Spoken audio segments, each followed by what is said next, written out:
برکاتو. محترمینو، د بدر میدان ده او دا هغه ځای ده. دا کوم ویډیو چې کومه ما وکړه هغه د جومات نه ننه و. دا د جومات نه بهر مسجد عریش ته د نبی رسول الله مبارک خیمه چې په کوم ځای ونیوه او دا هغه ځای ده چې کافرانو خوښ کړی و ځان ته.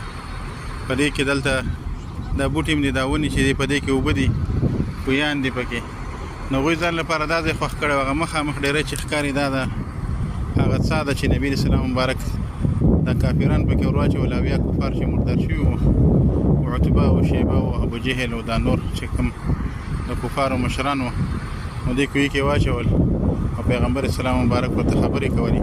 خو هغه پورې غاړه غونډۍ چې ښکاري په دې طرف کې مسلمانان وو او دا د جنگ میدان ده چې کله باران وشو نو دا طرفونه ټولې خټې شولې او هغه د مسلمانانو طرف چې کم شګې وي هغه الله پاک کلکې او مضبوطې کړلې.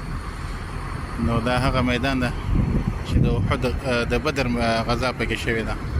الله پاک دې سامعین او دوستان ټول ورته راولي. السلام علیکم ورحمة الله وبرکاته.